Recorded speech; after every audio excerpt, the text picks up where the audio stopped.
financially best. Let's do this. Pay off the loan, Zach pay off is the in house. Nashville. Hey, Zach, how are you? Hey, Dave. How you doing? Better than I deserve. What's up?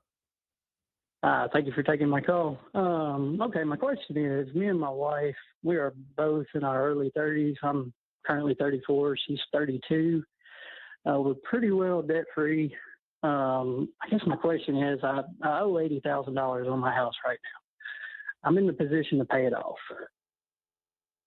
How much do you say? I haven't 80,000? That's invested nothing. in anything, and I'm still learning that process. But I guess, do I pay the house off now, or do I maybe start the Roth IRAs or go that route? I don't know what the best answer is, and that's the reason for my call. You said, Zach, that you can pay off the house. So does that mean you have, I'm guessing, a lot of savings? Yeah, I've got about $100,000. $100,000. Me and my wife both, and like I said, that'd leave us about 20. Mm-hmm. All right, Dave's gonna tell him cash out, pay it out, pay it off. That's my guess. I've been pretty focused on paying the house off. If I keep track right now, I'm paying extra to the principal. It'd probably put me at about 5 years. I guess I would have it paid off. Yeah. How much do you make a year? About 62. That's great. Well, what I would do, Zach, is considering you have no other consumer debt, you have a good amount of savings, I would work to still fund some money into retirement. I mean, the earlier you can start this, the better off you're going to be. Even 3 to 4 years, the fact that you guys can start in your early 30s is going to be huge. And so I would fund about 15% of your income into retirement. So opening up a Roth IRA, if your work has a 401k, do that. Do you guys have kids? Yes, I've got 2 little girls. One's 7 and one's a year and a half. Okay. Do you have any college savings for them at this point? I do not. I'm very new to the baby. So far, very sage advice, right? I would agree. Like, don't put it all into the house. That's not a good idea. I was trying to figure out what the best step would be. No, you're doing great. Being in the position. Yes, absolutely. Well, you're in a fantastic position on paper for sure. So yeah, I would fund 15% of your income into retirement. Then I would go and open up some college funds for your girls. So either an ESA or a 529 plan, put some money there. And then anything extra that you have that you want to throw at the house, I would do that. I would make sure you still have an emergency fund on the side of 3 to 6 months of expenses. But anything beyond that, See, I like this very balanced approach. Pay a little more off, but keep some in savings for a rainy day. Don't go all in on anything. To be putting the house down. Did I hear you right that you have $100,000 in savings and $80,000 pays the house off? Correct. Yes. Okay. I know that money's just sitting there. I know. I'm just asking if I understood you right, and I wasn't being sarcastic. Yes. So if I understood you right, then Rachel's advice is perfect. But I would write a check today and pay off your house. I knew it. That's what I said. He was going to say that.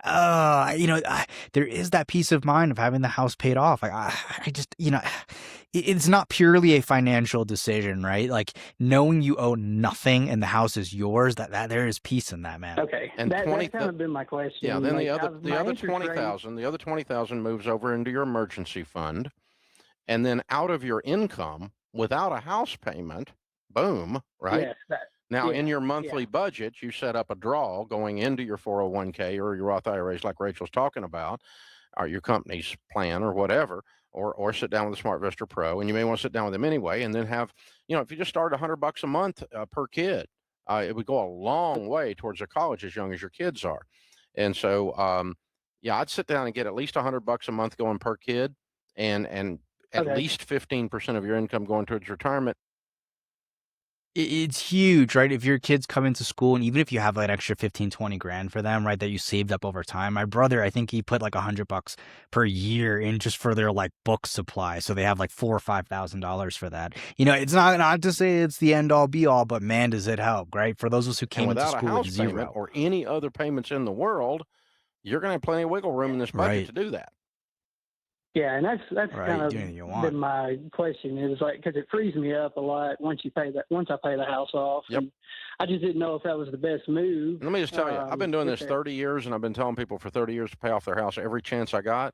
I've never had anybody call me up and was pissed because they paid off their house. This is true. Peace of mind. What do we value peace of mind at, right? There's never been a great calculator, a dollar thing we could input and give us the exact number because it's so personal, right? Some of us feel more comfortable running more risk than others. Exactly. Like, Dave, that's the Well, worst thank you very advice. You much. ruined my life, Dave. I've never heard that. Yeah, Not one time. People get exactly. pissed at me about a lot of stuff. I get a lot of hate, but it's never been about paying off your house. He does. So I guess I do it. Apparently, I make most people mad about a lot of things, but that one, people don't get mad about that one, Zach. Hold on. I'm going to give you a copy of the Total Money Makeover, which has the baby steps outlined in it on steroids. Every detail, every nuance, every question answered about the baby steps shows you exactly what to do, when to do it, and how to do it. And it will verify the conversation that you had with Rachel and I, and put you in a great position here, brother. And what an amazing thing. 34. Yes. Way go, man. 34 house paid. You're chilling. I mean, not only that, you could take more risk in your careers. You could try and do other things that may lead to a greater potential outcome.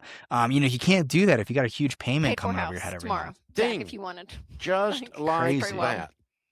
I mean, the number of people do that, almost none. Nope. Almost none. And then to the point, though, Zach, of Poquito. not having the house payment, you have no other debt. When your income comes in and you're completely debt free, you have no other payments. That 15% is easily put away. And then you guys, because I would think living with this 100 grand of cash over here feels good. Like there's a level of security there. And when that strips down to 20, there's going to be like oh, wow. But building that back up without a mortgage payment is going to happen so quickly. Well, 20,000 is plenty of an emergency fund with a $60,000 income. No, it is. But I'm just saying, just the thought of, we could go buy a car. We could do other things with that money. Yeah. That short-term savings is going to happen so quickly without that mortgage payment. So that feels. Correct.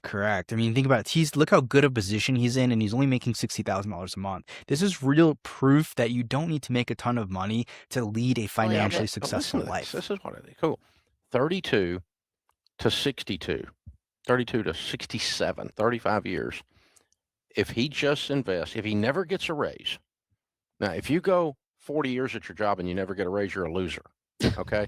But if he never gets a raise and he only invests 15%, not more, just 15%, that's going to, in good mutual funds, in a Roth IRAs, he's going to have between $5 and $7 million, making 60 grand. Dave is so correct here, right? This guy is in such a good position. He's basically picking from the best of options. He can't really lose unless he blows the money on like a Ferrari or something. So early. That kid's on fire, man. That's cool. See, that's why we tell you to pay off the house, because it makes you rich. That's right. Yeah. And you can be in a position to be outrageously generous. You know what you can do with $5 to $7 million? Anything you want. I mean, and what if I'm half wrong? He's still okay. I mean, he's still okay. Yeah, exactly. I agree with Dave entirely in this episode, right? This guy's got nothing to lose. Either which way he chooses, he's going to be ahead in life. So good for him.